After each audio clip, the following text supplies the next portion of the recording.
นี่เอ้าสิลงมาป่าเด้อโอ้ย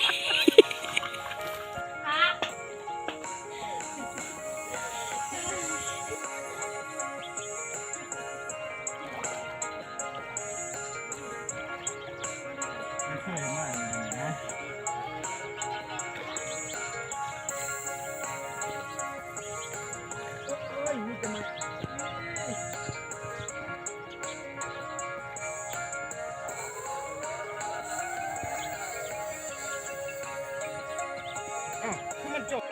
มันจมกับไปมันจม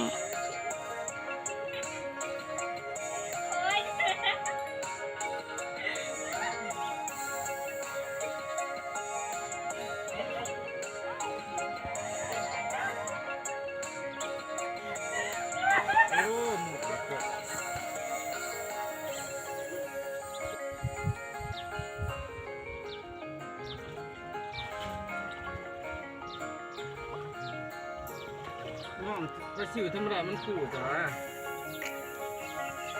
นี่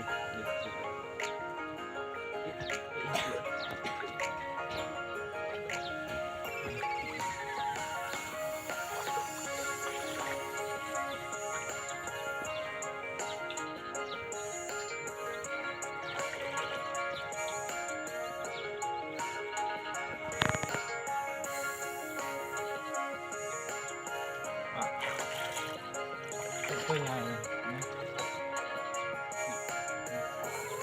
โอ้ยมันเกาะ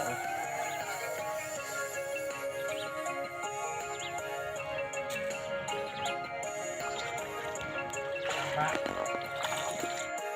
เดียวเห็น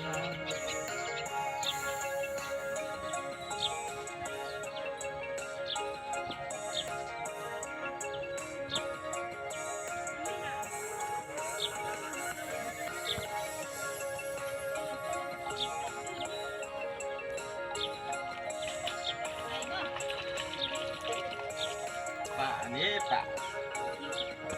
อาชีพคือว่านี่หลายๆมันเห็น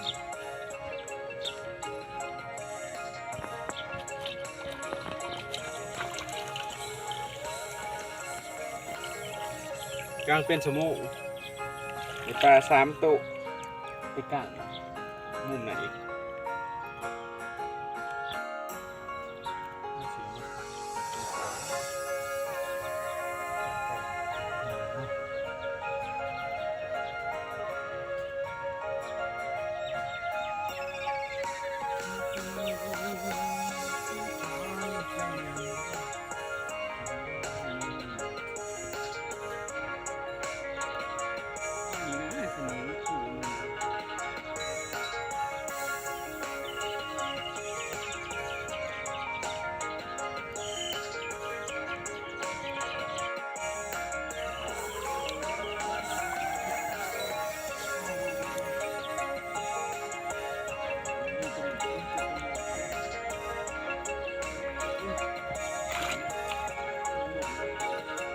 จะกระร้องหุ่มหัวเลยตีแถบแคบลง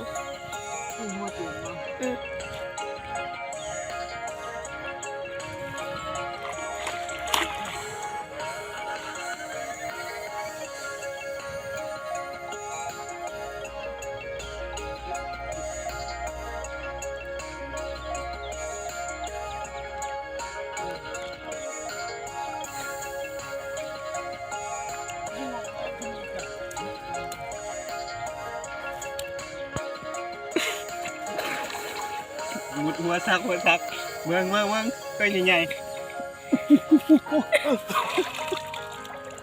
นี่เอ้า